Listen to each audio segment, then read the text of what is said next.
में अपमान कर लेते तो कोई देखता नहीं, लेकिन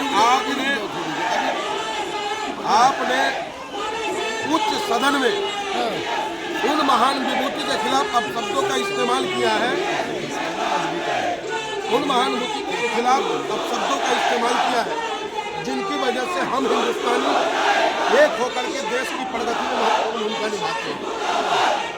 और जिस शब्दों का उन्होंने इस्तेमाल किया उस शब्दों को मैं अपने मुख से नहीं बोल सकता, लेकिन हमारी मांग है, ऑल इंडिया में किसी इत्तेहाद की मांग है कि अमित शाह जी या तो सार्वजनिक रूप से माफी मांग ले, अन्यथा अपने उस पद से त्याग करें। लेकिन जिस तरीके से कहा गया है कि ये विपक्ष का एक साजिश है अमित शाह के खिलाफ, साजिश करने का दूसरा नाम ही भारतीय जनता पार्टी है।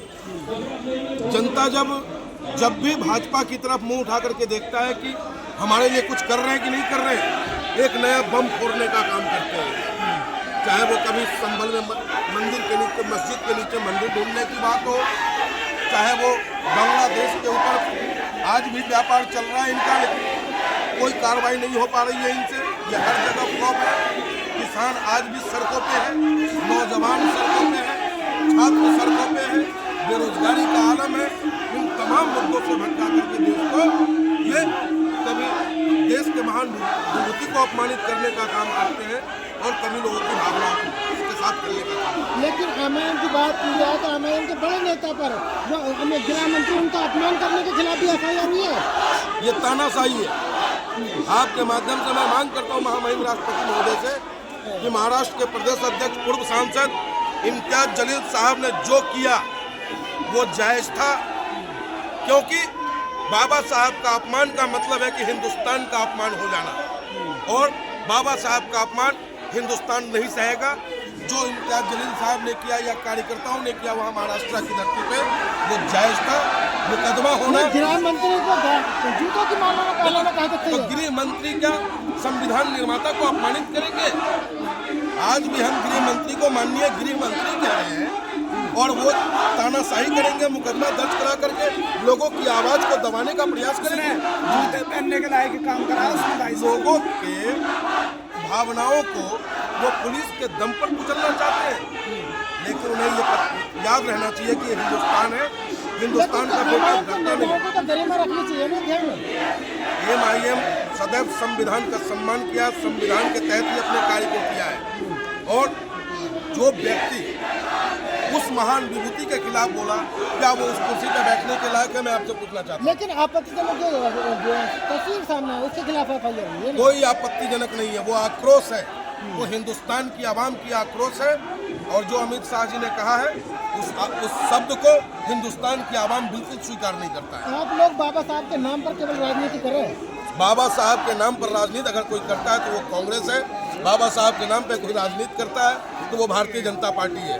हम लोग बाबा साहब को अपने दिलों में बसा के रखते हैं। बाबा साहब हिंदुस्तान की आत्मा है, उनके नाम पे राजनीति नहीं, उनका हम सम्मान करते हैं, वो हमारे आदर्श है।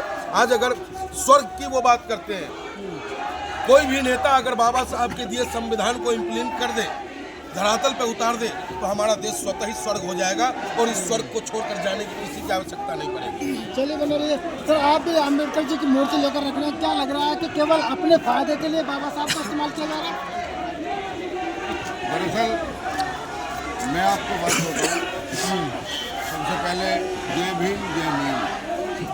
बैरिस्टर असदुद्दीन ओवैसी जिंदाबाद, एमआईएम जिंदाबाद, प्रदेश अध्यक्ष शौकत अली जिंदाबाद।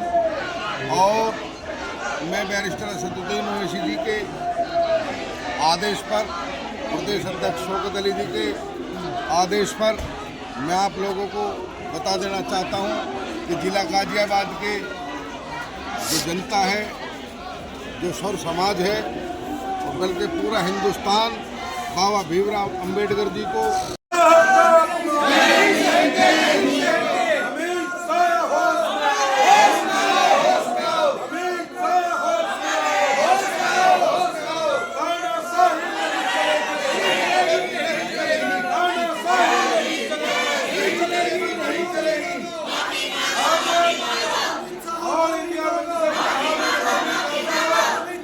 जिला महानगर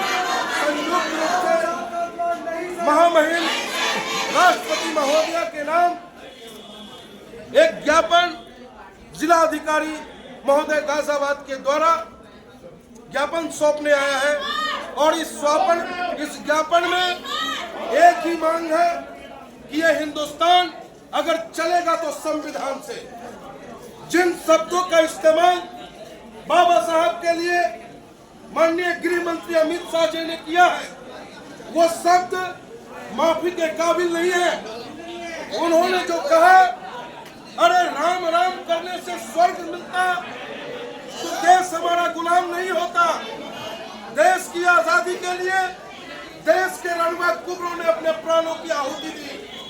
देश की आजादी के बाद इस देश को स्वर्ग बनाने के लिए, इस देश में भाईचारा और एकता को कायम करने के लिए संविधान निर्माता बाबा साहब अम्बेडकर जी ने अथक प्रयास, अथक मेहनत करके विभिन्न धर्म, विभिन्न जातियां